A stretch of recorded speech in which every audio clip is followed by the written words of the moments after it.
This is Kirby, everyone's favorite pink puffball. The internet loves him, but what if I told you that it almost never happened? And for that, let's rewind to 1982. A small company, not sure if you've heard of them before, Universal City Studios, the creators of such movies like E.T., Jurassic World, and King Kong. You know, small films.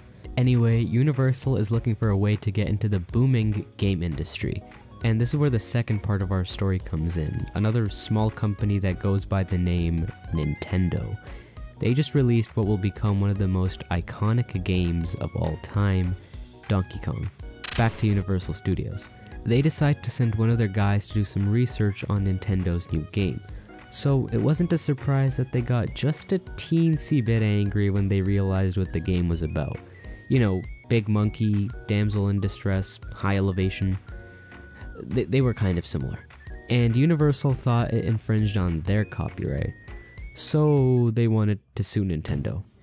Nintendo at first thought that it might not be a bad idea to just give Universal some cash, but they eventually settled on fighting the case. After all, this was Nintendo's first big shot in the game market. So on June 29th, 1982, Universal officially sued Nintendo.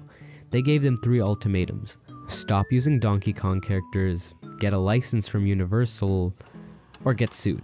But this is where our hero comes in. Kirby. No, not that Kirby. This Kirby. John Kirby, to be precise.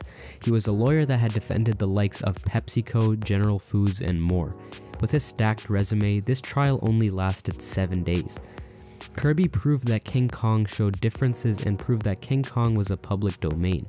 Universal tried to create surveys or anything just to gain an upper ground, but to little avail, as the court found the evidence unconvincing.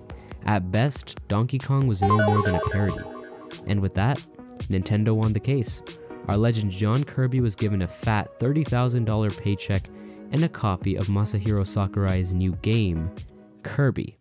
That's right, to honor the gentleman that won the case, his name was immortalized with Nintendo forever. It's tough to say that the name Kirby was the reason for the widespread success, but it's possible that a Western name made it more appealing to a Western audience. And since then, the game has been nothing but a success, getting millions of sales and garnering Nintendo at least $1 billion off the franchise alone. So the next time you're opening up your Switch to play some Kirby, just remember this piece in history.